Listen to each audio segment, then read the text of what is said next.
Good afternoon mga lods, mga guys, welcome to my vlog. So panibagong vlog na naman ito.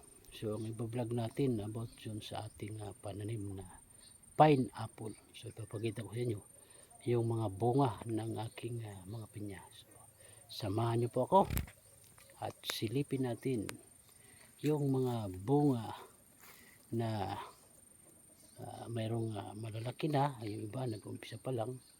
So dito tayo sa ating farm at ito ang ating vlog ngayon. So ito guys, so, yung ibang portion na pinya ko gawa ng mainit kasi yung panahon. Ito hindi nakakapagbunga yung iba. Itong roon na to walang bunga, pero ito naman yung pababa. So may mga bunga. So mga natin. Ito meron na ito mga nasa 2 buwan. Ito maliliit na sa 3 linggo.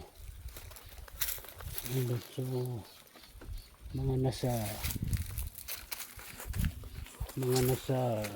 70% pa lang yung may bunga ng ating mga pananim na pinya. Sigawa ng tagtuyo, El Nino.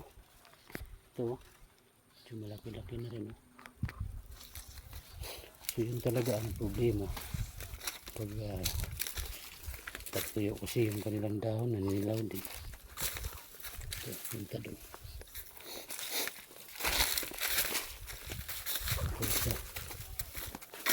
Medyo malaki na. So makita natin guys. So itong ano niya, yung tawag na saha sa Bisaya. Ito naman yung itinatanim ng mga farmers kasi madali itong lumaki. Ito, ganito. Itong tinanim ko, galing yan dito. Ito pag nahinog na to, ito naman lalaki naman tong ano niya, yung saha niya. So yun naman itatanim. So ito mawala, pero mayroon na naman tong panibagong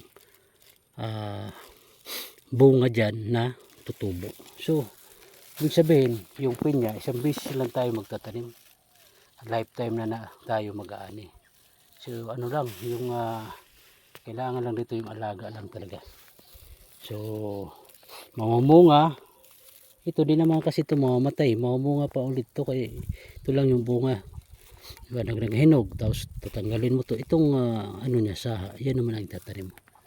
So kung mga ganito kasing tagtoy, makita natin yung ano ng pinya, yung dahon niya talagang nagkulay dilaw dahil sobrang init.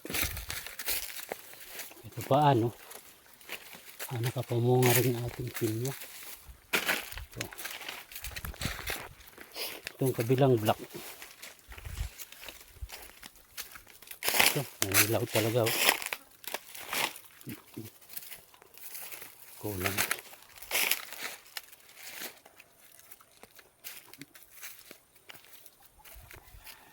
Hindi nakapamunga ito dito, yung kabila, itong portion lang.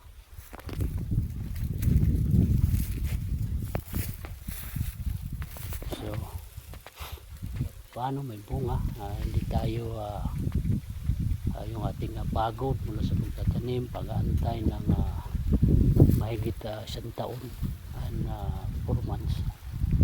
So mayroon tayo kaya sabi nga nila, pag may tinanim, may anihin, tama naman talaga. So sa pag-alaga ng pinya, kailangan lang talaga so ganyan, ano ng damo, linisan mo. Ito nga minsan didiligan ko pa ito kasi gawa nga ng mainit panahon, kaya na ninilaw yung kanilang mga dahon. So nandito lang muna guys yung ating vlog. Maraming salamat sa pagsubaybay. God bless you.